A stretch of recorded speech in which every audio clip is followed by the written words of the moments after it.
The continued increase in women's sports popularity highlights the progress that society has made in some respects, but it also underscores the need for more advancement, and this is specifically true in sports science research. To tell us a bit more about this, let's bring in Khotso Sello, who's live to us there from the HPC, that's the High Performance Center in Pretoria. And Khotso, of course, there's great consideration to be made about ways through which women specifically are understood when it comes to sports, so as to ensure that they can excel as much as they can.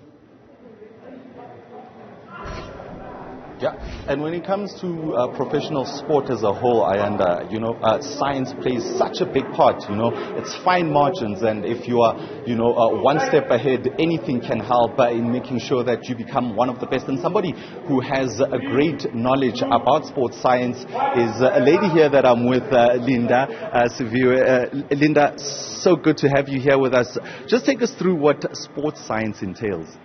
Okay. My name is Linda Sequeza, yes. So sports science is basically the study of the human body and how it functions during sports and exercise and physical activity.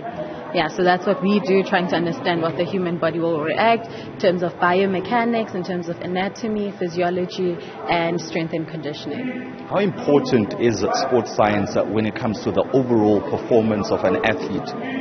I think in the past, people have neglected sports science and did not think of the benefits of sports science. But now that everyone is trying to incorporate more sports science work, they see the benefits such as improved human overall performance. That's our goal, performance enhancement at the end of the day. So that's what's been happening lately. Improved performance, injury risk. Of course, where there's movement, there is risk of injury. But what we are trying to do is minimize that risk of injury.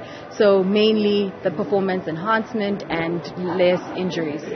And one flips through the pages of sports science research. Predominantly, the subjects have been males, and not enough research has gone into, what constitutes the best methods for a female body. Do you feel like times are changing now, and those research, levels are changing and leaning more towards the women?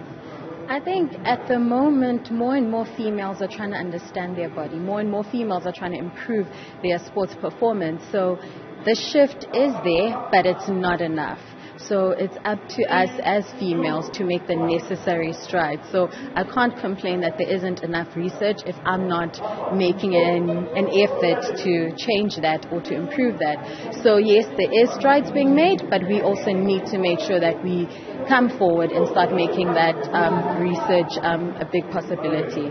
And there's not many women in sports science. You're one of the pioneers breaking those doors to entry. How difficult or easy has it been for you? I don't want to say it's been difficult or easy. However, my journey has been different in that there's been so many females that have opened the door for me and have constantly helped me out. I know just last week I was feeling overwhelmed and I had to message my mentor who's now in India, and she made the time to talk to me and, try and guide me. My manager, sports science unit manager, Christy, also avails herself as much as possible to assist with women empowerment, with improving female sport. So it hasn't been easy, but it hasn't been difficult. Well, there you have it, Ayanda. It hasn't been easy, or has it been difficult? I think women are, steadily making progress into the world of sport and breaking those barriers to entry, particularly in sports science. HPC there in Pretoria. For now, Khotso, thanks very much indeed.